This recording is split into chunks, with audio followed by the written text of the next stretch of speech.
Like many of you, I work at a boring desk job. And every couple of months, our boss makes us change our passwords, all simultaneously.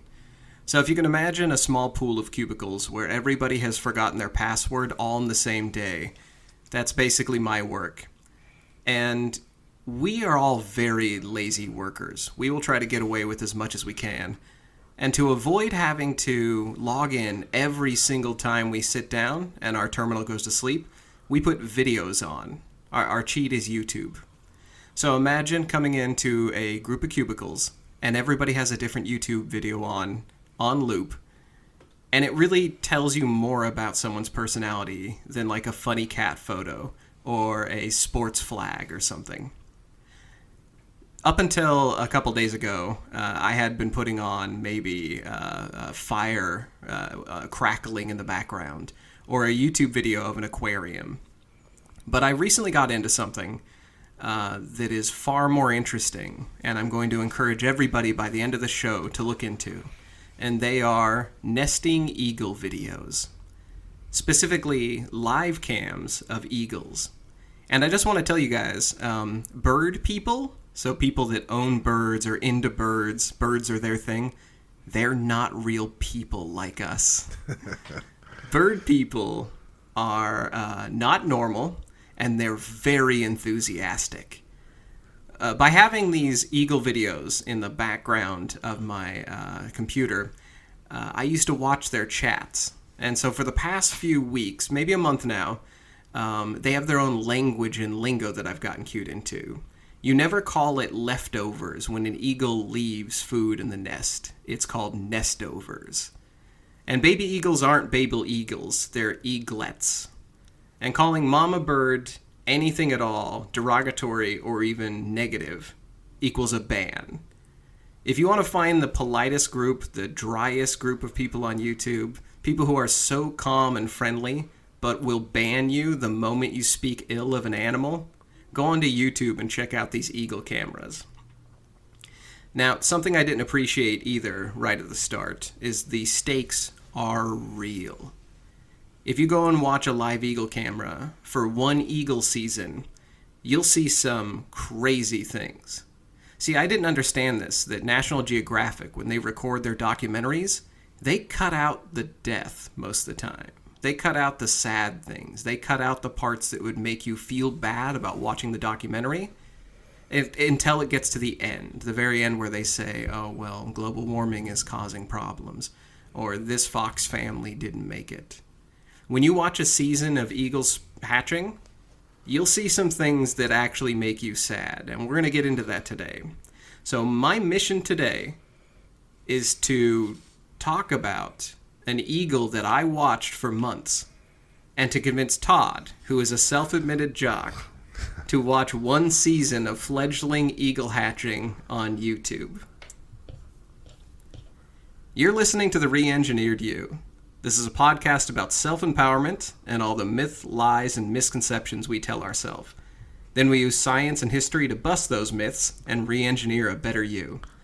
I'm your host, the Introvert, Joe Anthony, and today I'm hijacking the show because Todd, well, he made a mistake and told me I could for one episode.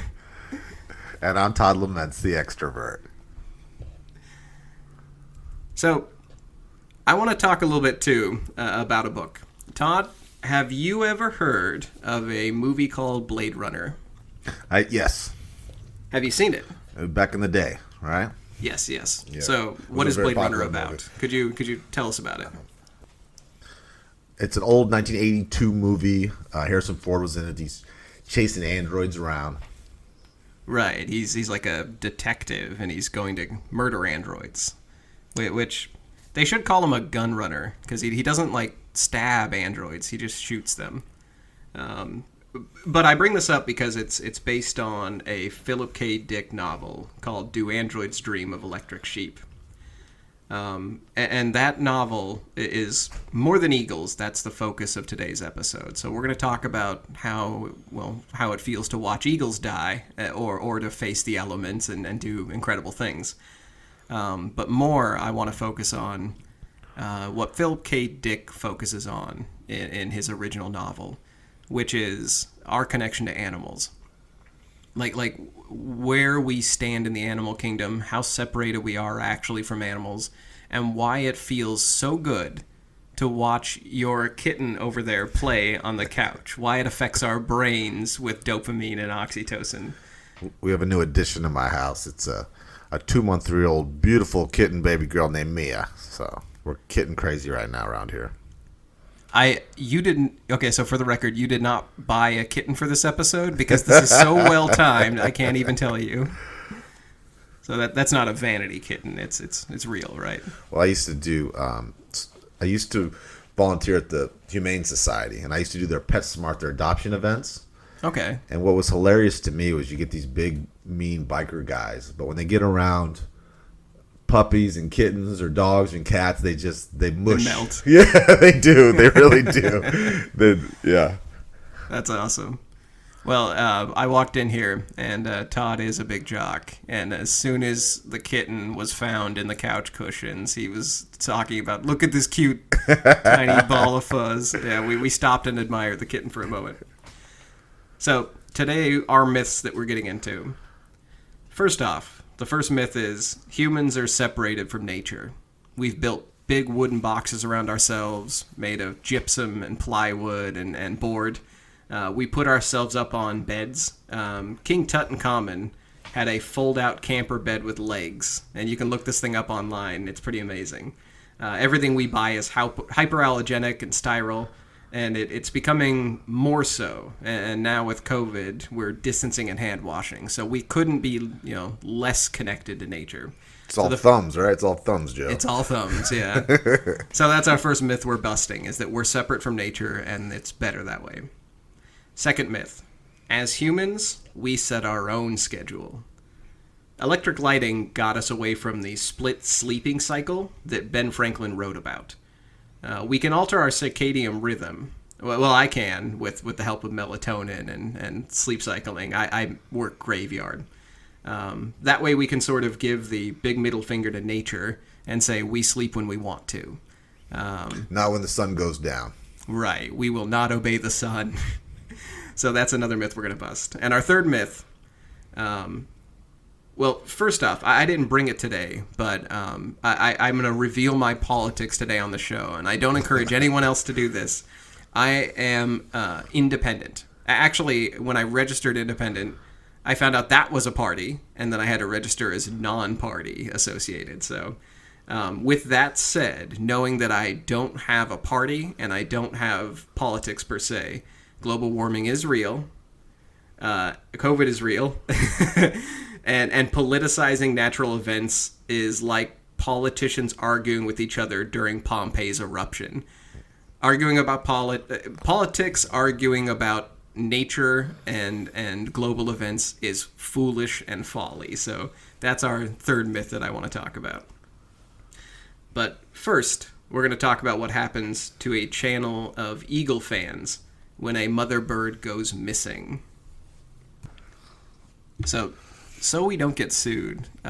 Todd, are you familiar with the song "Mad World" by Tears for Fears? I know Tears for Fears, but not that particular track. Okay. If you're gonna ask me to sing it, I'm not gonna. I don't know the words. Well, it's a pretty sad song, and there's a cover that they did for Gears of War video game, I think. Just so the listener knows, we're actually going to play this so Todd knows the song, and I encourage everyone else to. It's the saddest song I could think of, and there's a reason for this. So one sec, I'm gonna have Todd listen to this, and then we're gonna hit the record button again. Tears for Fears, Mad World. Yes, so I'm gonna have you listen to that for about a minute, and then we're gonna get back to the story. Okay, so we just watched the audio for the Tears for Fears cover that they put into the Gears of War game. Todd, is that the saddest song you've ever heard? Yes, it's good funeral music. Okay. So, when I first started watching this eagle nesting channel, it's called it's the Kenai Eagle Cam. So it's in Kenai, Alaska. I'm probably pronouncing that wrong, so any listeners from Alaska can tell me. So imagine that sad song, except a mother eagle goes missing, and the father eagle is already gone by the time I started watching this camera.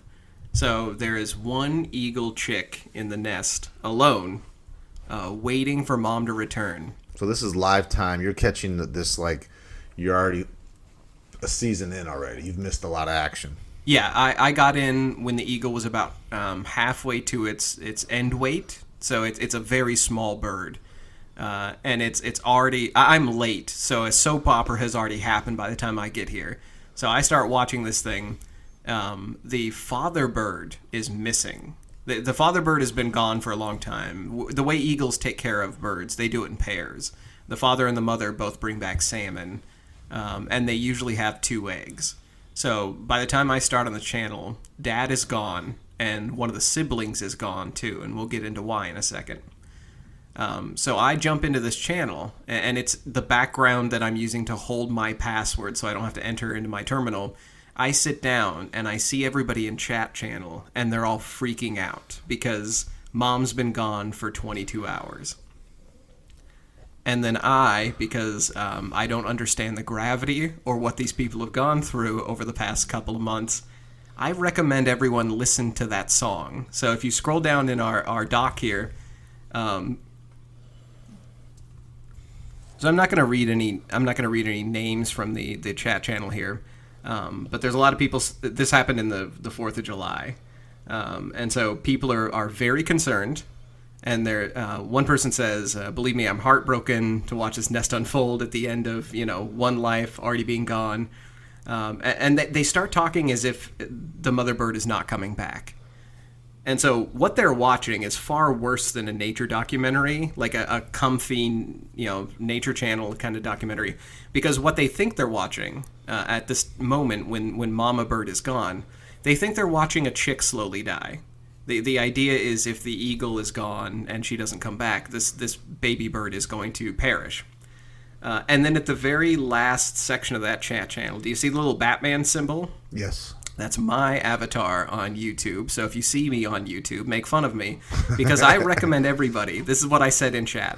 What sad music are you all playing while you watch Denali wait for mom? And then I linked in Tears for Fears Mad World, the cover in Gears of War. That comes off as being kind of a smart ass. Yes. Some new kid to the, right? it did come off as me being a smart ass. Unsensitive. Now that's what I want to tell the audience. The reason I'm speaking this into the microphone, this is my redemption. This is my mea culpa, because I did not know the gravity when I said that in chat. So I'm guessing you're on the outs with the bird world. You're trying to get back into our show. Is that what's going on? They banned 4 or 5 people because they kept saying negative stuff while mom was gone. So like, there's a guy in this chat in this thing. I won't read his name, but he's at the top there. He says, "Life is not warm and fuzzy. Wake up, everyone." He got banned. They started banning people who were too negative about Mama Bird not returning. I'm for that. I think we should do that in life too. People are too negative. Yeah. Say you're not allowed to play with us anymore. Just yes. Kindergarten style. If you're not nice, we don't want you here. Exactly. If it was a just world, they would have banned me too for recommending that song. But no, people played along. Everyone started linking in happy songs. They took my cue, they spun it, and they turned it into something positive because they're not monsters like me. But I did do research because I wanted to know, why is this such a big deal? Why would Mother Bird go missing? So do you know one of the top human-made reasons why eagles die? I don't know. I'll tell you. I'll give you a hint. It's lead poisoning. Really? But can you guess why eagles would get lead poisoning from us? I'm guessing from pollution, or I don't know. Something they eat? Yeah, it's something they eat. So, tell me. Okay. It's bullets. They eat bullets? Yes. They find stray bullets that were shot off and eat them? They go through when hunters get game in Alaska and they use like shotgun shots right. and things. They carve the organs out after they're done hunting an animal. So they only take the meat. They draw and quarter it in the field, and they make an organ pile. And that organ pile usually contains bullets. And then they eat those organs, and then they digest, and then they die from the lead. Exactly. For the eagles, it's a free meal.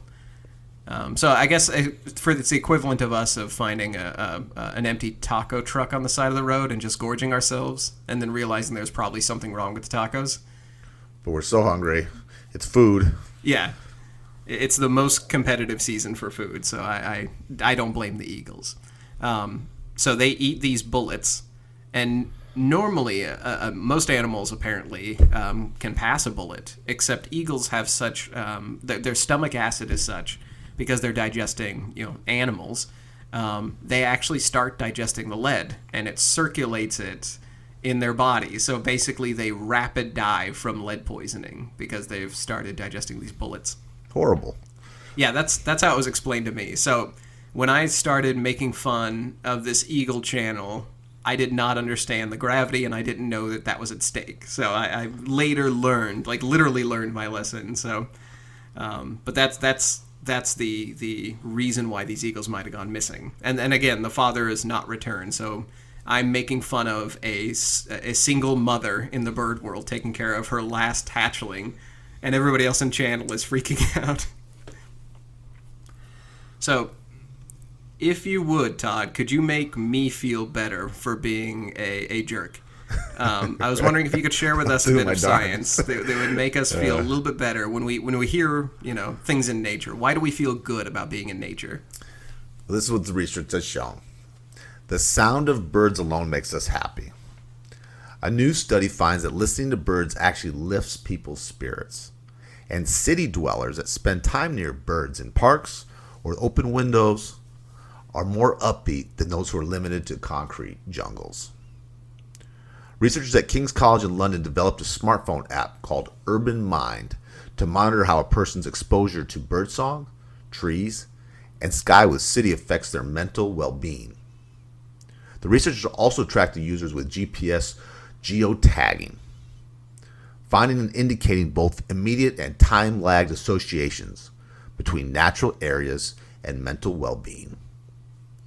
When the study participants were near birds and natural environments, they usually experience an upswing in general mental mood, usually lasting for several hours. So just if I go out in nature and I hear the sound of birds, that's enough? Well, I used to do this thing called forest bathing. It's from Japan, where you go out and you just it's like meditating on a hike. It's shocking how it resets you. It really calms you down. And you know how high strung I am. Right. Pissed off most of the time I am. So yeah, it actually works. And being out in nature too, with no straight lines or straight angles.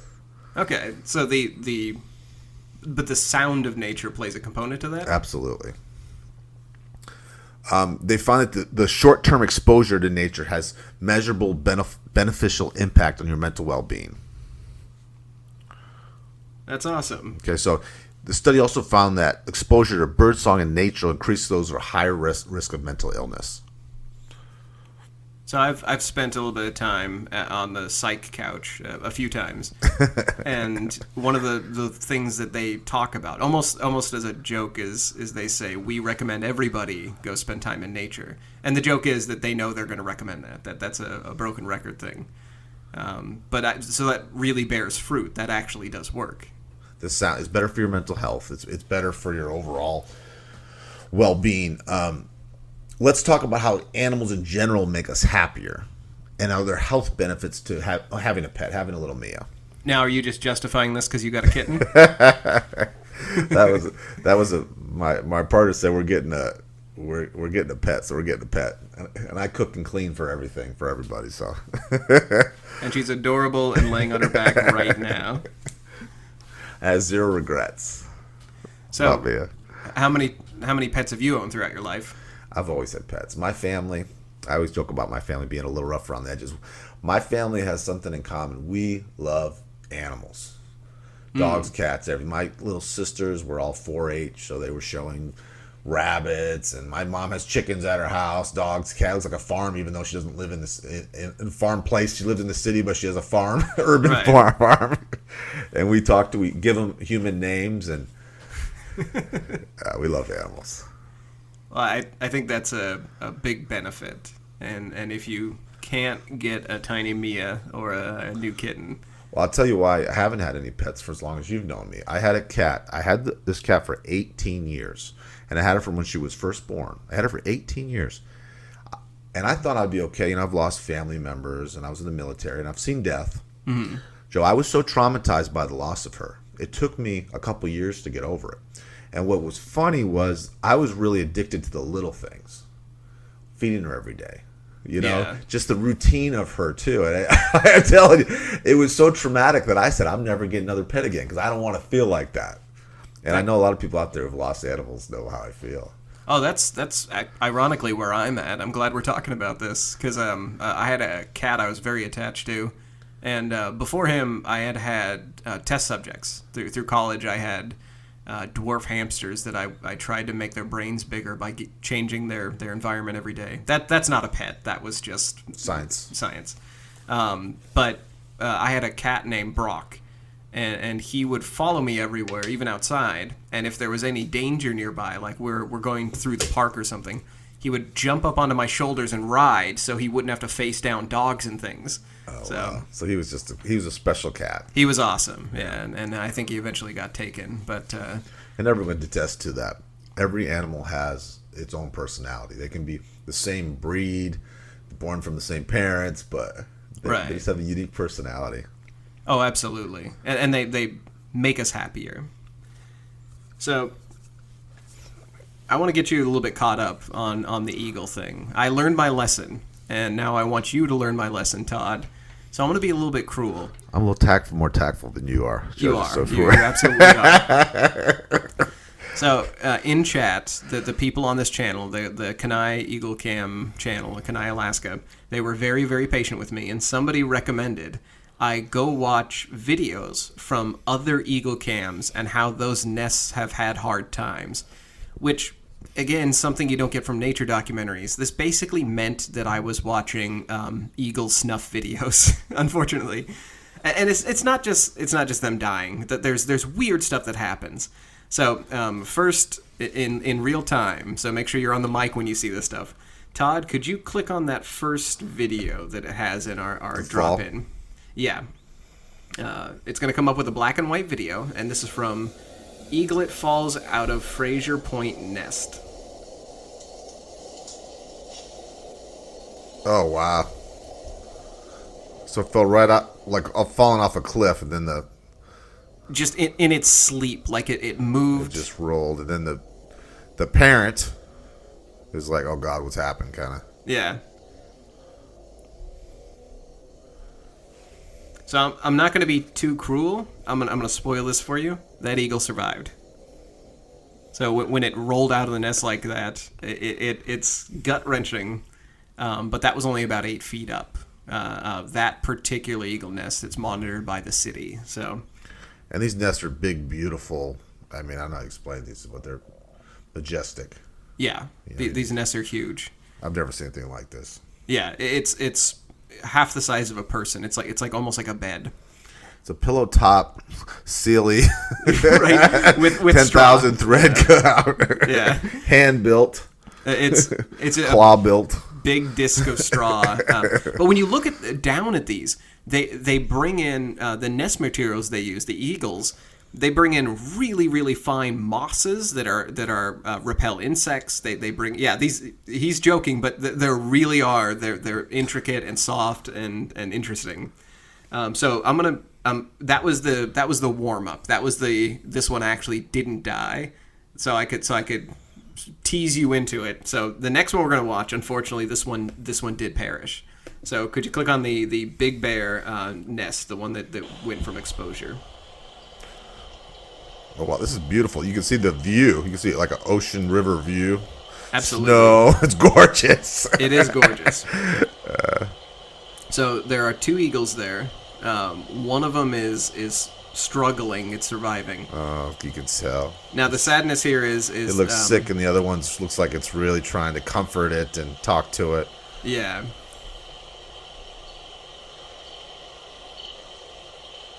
Yeah, this is pretty sad. Yeah. It looks weak and compromised. Yeah. Skip ahead to 4:45.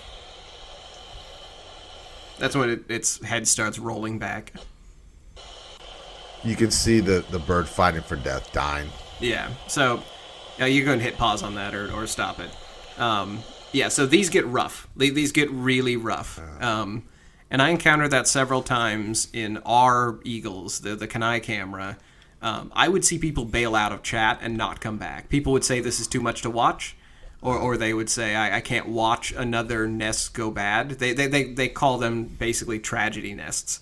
It's hard when you're an animal lover too. You're extra It sensitive. absolutely is. And you want to go and help. Oh, we're getting to that point. So there's another video down here. It's called Spur the Eagle. So would you mind clicking on that? That's our nest. So that's the one that I've been watching. So this is one of the 2 eagles that this mother eagle had. See the babies, they're cute. So watch this one as it loses its footing.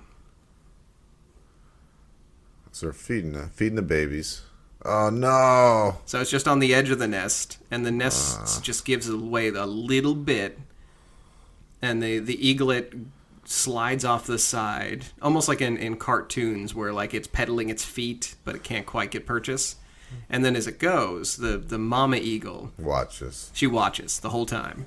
And the rest of this video, it's sad because she just watches over the edge looking for her baby the whole time. Yeah, it's very sad. Yeah. And she doesn't have hands. Like, there's really nothing she can do.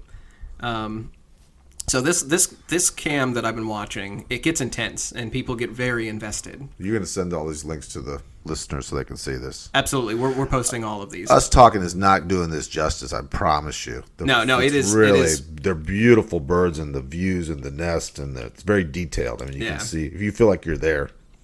So we're going to watch one more video before we move on from our history discussion. The last video is the same bird. Her name is Aurora. This is the eagle that I've been watching for about a month and a half.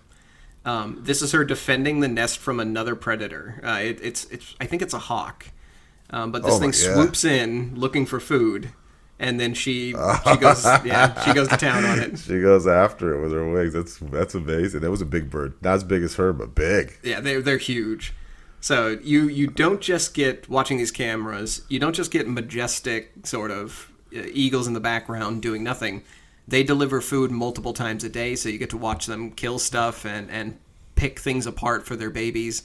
You get to watch gut-wrenching things, and you get to see them defend their nests, so it's pretty awesome.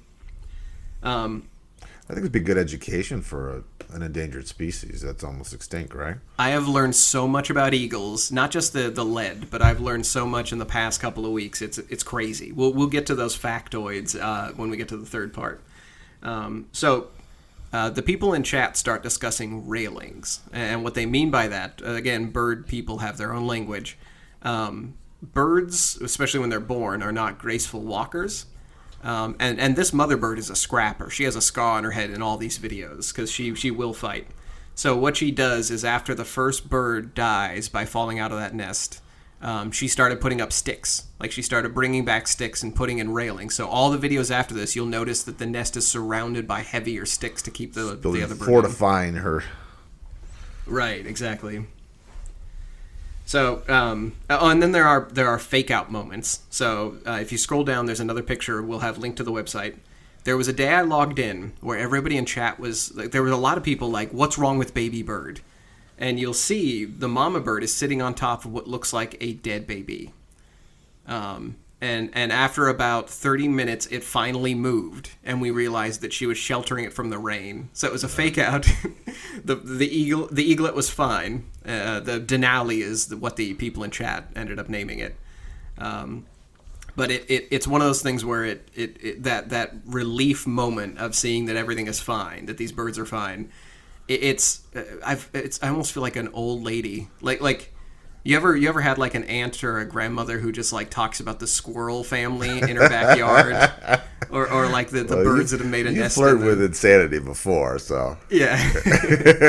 I feel like that. I have a connection to these birds now, which is it's a weird place to start. This all came from I wanted a screensaver for my computer, and now I'm hooked into this drama.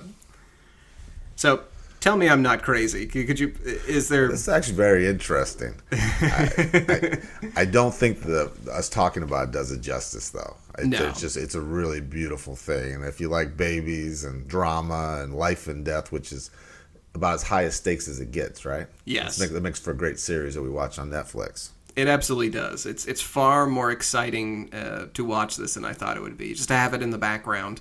I'll be writing. Like, I'll be sitting there working on an episode or working on a contest entry, and I'll see the mama bird swoop in with a big salmon, and I'll get happy. I've realized that daylight and seeing stuff happen with the animal kingdom, it makes me weirdly happy where I'm rooting for something. On point. I'd like to talk about how blue light affects our brains. Okay. Okay, this is some other research you did. The main source of blue light is the sun, and our bodies are programmed to respond to that light. During the day, the blue light in sunlight boosts our attention, our memory, our energy levels, even our reaction times. It's the signal to our brains that we should be up and about. Okay, so when we have like blue light everywhere in our house, like the computer right now, I'm staring at the computer we're recording on, it's blue.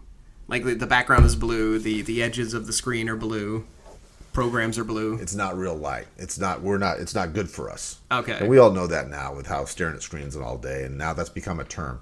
No more screens, right? Okay. 'Cause I'm getting a headache. I can't do any more screens, especially now I can't do any more Zoom meetings. So is that why I can't sleep when I have my screens on? Blue light can affect your sleep and potentially cause disease. Until the event of artificial lighting, the sun was the major source of lighting, and people spent their evenings in darkness. Now, in much of the world, evenings are illuminated, and we take easy access to the lumens pretty much for granted. But we may be paying a price for basking in all that light. All night, light throws the body's biological clock, the rhythm, out of whack. Sleep suffers.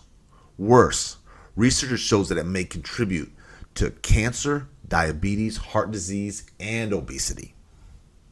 Okay, so when we have basically the fake sun in our face throughout the night, like after dinner when I put my phone out, that's basically emulating the signals it would send to my brain. And we live in the suburbs. We live in Portland, and Right. It's bright, right? It's not all dark the time. at night. All the time. Yeah, it's lit.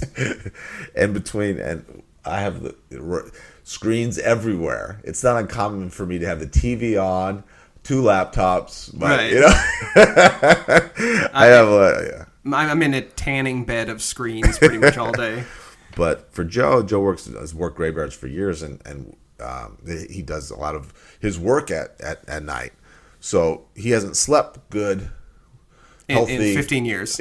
Yeah. And what is that thing that they say working graveyard takes? Was it 7 years off your life? It's the same as smoking. Like it's smoking. Yeah, chain smoking, I think, is what they compare it to. He's the only graveyard person that I've ever seen that doesn't have that look, that ragged. You don't have that ragged look that most do. That tired gray. It's because the I've been bags doing it under their eyes. I don't drink caffeine anymore. He's a friggin' vampire, dude. I sleep 8 hours a day, every day. So most days. So the 3 main quotes we just got there, I just want to share with the readers. We got that from harvardhealth.edu. And the article is Staying Healthy, Blue Light Has a Dark Side. It's a fantastic article. So, do you want to share with us how blue light can be helpful? Aha. The color blue also increases creativity. So you as a fantasy writer, this is good for you. So there is a reason why so many apps and things have a blue background. That's right, because it makes you more creative. Oh, okay. Well, that makes sense. So be creative, and then when you're not creative, go to sleep. And who doesn't want to be more creative in whatever lane they're in, right? We all use a little bit more creativity. Right. I wonder if painting everything with blue would help. Oh, man, that's why Blue Man Group is painted blue.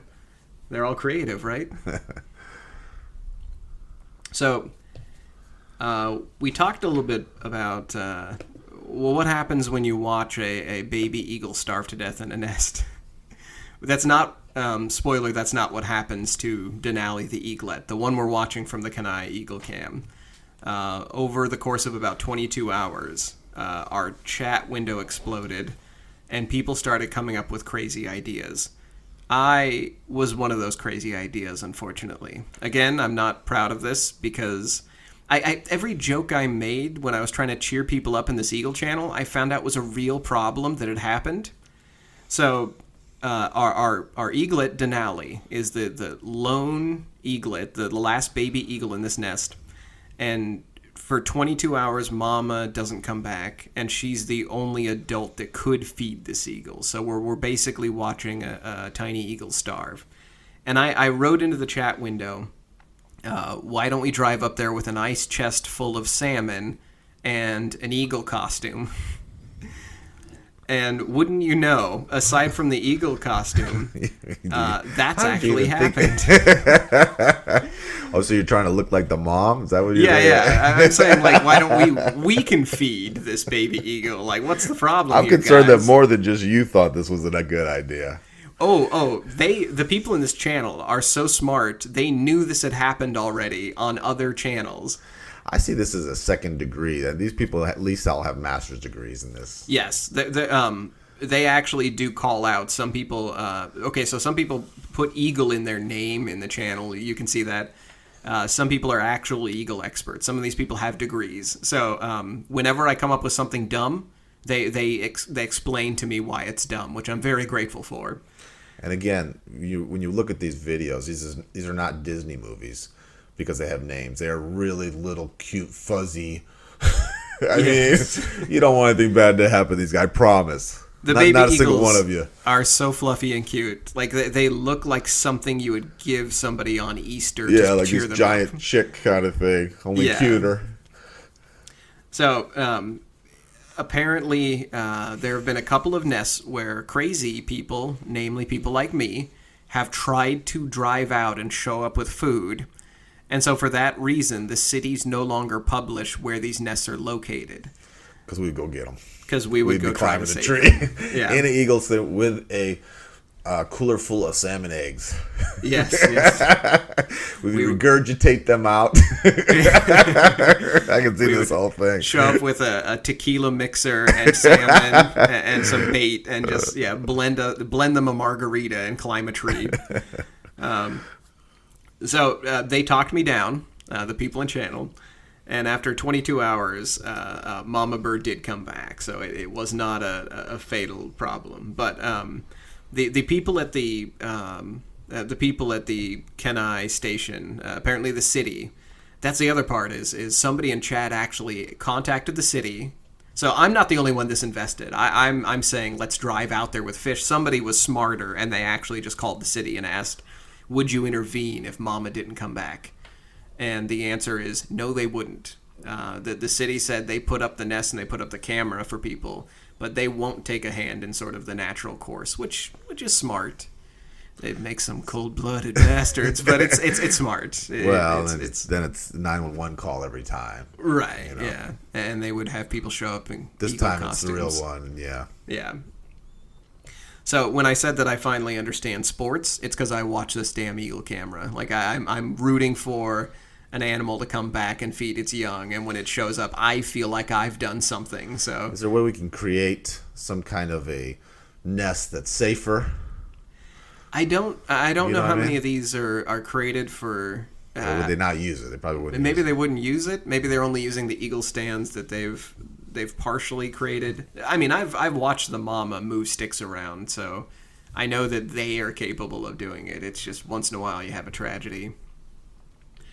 So I hate to do this because it makes us one of those podcasts, like the political podcasts that get into this.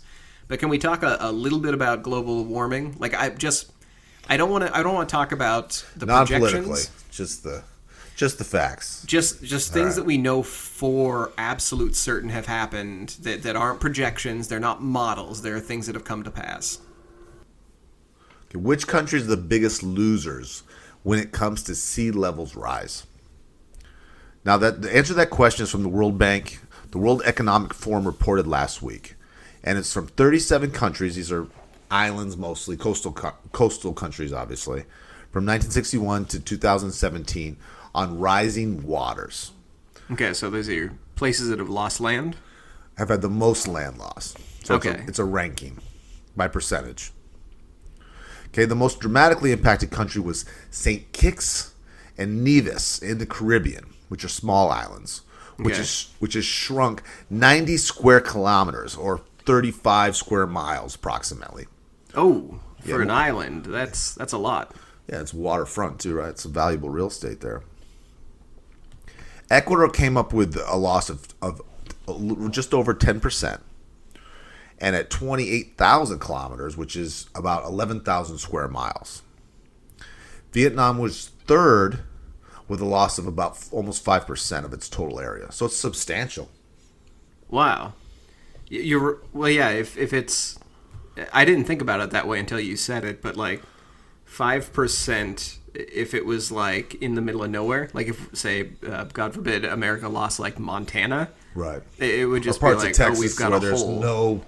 where it's just as far as you can see in Nebraska, there's no families or Right, anything. but if it's 5% of all your waterfront property, that's crazy. And there's a lot of other countries too, and there's 10 of them. I'm not going to give you all the percentages, but they're well-known countries: Bulgaria, Seychelles, Cuba, Sweden, Iraq, El Salvador, and Japan even. Okay, so these aren't small islands I've never heard of, so major places are losing real estate. Sweden, Japan, right? Okay. So it's for sure a cost. The new research shows that some 150 million people are now living on land that will be below water by 2050. And that's from the New York Times. Now, I think one of the reasons why it's unpopular to share news like that is because it's a downer. Todd, you want to hear something good news? I'd love some good news. Okay. It was just between the baby birds dying and then that's all it's been so far. Land. It's been eagles dying, baby the- birds falling out of nests, and us losing land. It's to hard global being your warming. friend. It's not easy. I'm a downer. So I mentioned before that Aurora, the mother eagle, did come back on this channel, and apparently she was gone because the tide was out, and it was hard for her to get fish. So when she came back with other birds. So in this YouTube video, we're going to scroll down here, and I'd like you to take a look at these pictures. She showed up with baby or other birds for her baby to eat, because if you can't find fish, just eat the neighbors, I guess. Right, like the hawk tried to do to her babies. Exactly, yeah. So she came back with other bird in her talons, and when she returned, I swear to God, this is a real thing, we're posting it, the baby eagle that was waiting for 22 hours actually held out her wings to welcome her mother like she was giving her a hug. Can you see these pictures? It's very sweet. It is. It looks like a bat almost. Like, we missed you. Where have you been? Right. So, I've said this before. Like I said, it's kind of like the crazy old lady who watched the birds nest in their backyard and won't stop talking about it, except way better. What about doing narration? Since you have a liking to this could use a good narrator like this. I'm the David Attenborough of the eagle cams with the naming and everything. It's not a bad idea, right? It's a free camera with about 100 people a day who are logged in watching this. So it's you gotta start somewhere, Joe. We're not gonna start with the Tiger King here. I should, except all fake facts. Just be like, eagles are part of the legume family. Like just make up everything. Yeah, it's all fictionalized, yeah. I will share a couple of real eagle facts if you'd like. These are ones I found out by watching the channel and having experts in the channel drop in little fun facts now and again. Just every couple hours they'd be discussing, and I'd find something very fascinating. So I already mentioned the antimicrobial nesting material they use. That it's not just straw and it's not just like bits of wood. They actually bring back mosses that are antimicrobial, and basically the stuff we try to get for bedding. It's antimicrobial, anti-insect.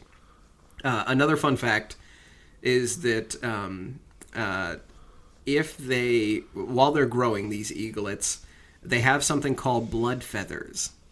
And that sounds disturbing and weird. Yeah. Blood sausage kind of thing.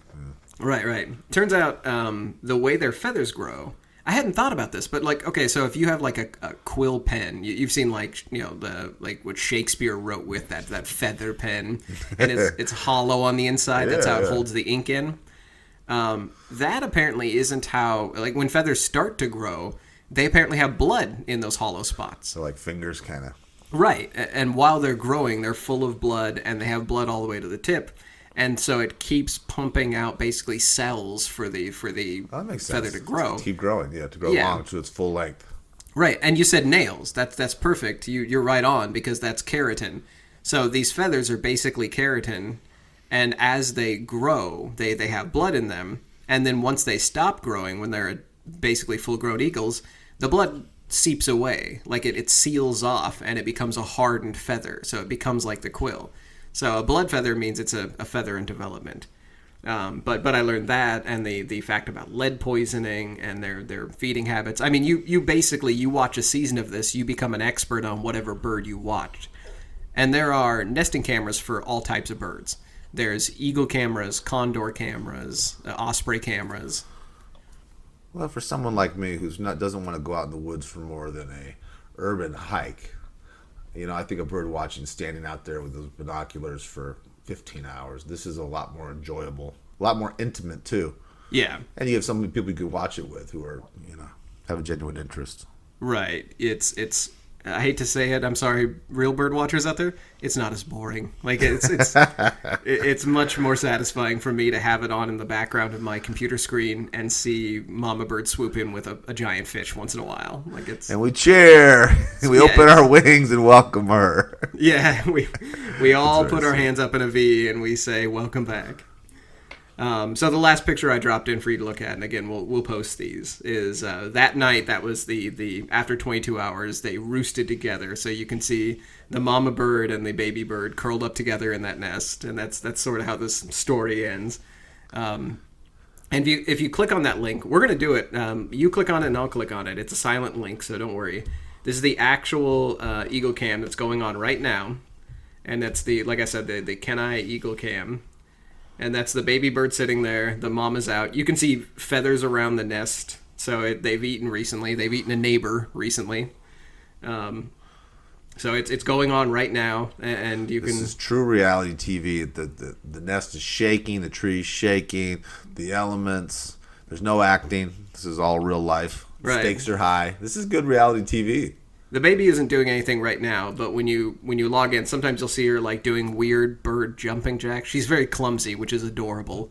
But sometimes you'll see her doing stretches because she has to like get her wings ready to fly and things. So you do get action. And when she comes back with other creatures, sometimes they're still alive when they get into it. So it can get a little bit bloody, but it's fun. Well, I have to admit, when you brought up the idea of this episode, I thought you off your meds again and lost your freaking mind. And I'm going to tell you guys, you're going to watch this, and you're thinking we're crazy. You're going to watch this, and it's going to touch you. It's going to hit you hard in the heart. I promise.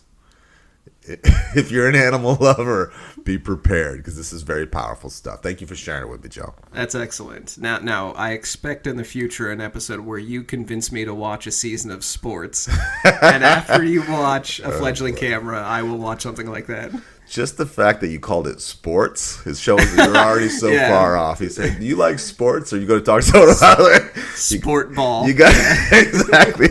You got to be painfully specific when you talk about sports. Right. Yeah, I'll just say the sport. I'll make it even worse. So we talked a little bit about Philip K. Dick. In Philip K. Dick's book, Do Androids Dream of Electric Sheep?, Philip K. Dick imagined a world where animals were so rare and the natural world had been brutalized so badly that we desperately tried to recreate our connection by using science. In Do Androids Dream, and also in Blade Runner, we forged a connection using false animals. They were clones. If you ever watch Blade Runner, you notice that a huge theme is trees are dead, animals are all fake, they've all got serial numbers on them, or they've been cloned.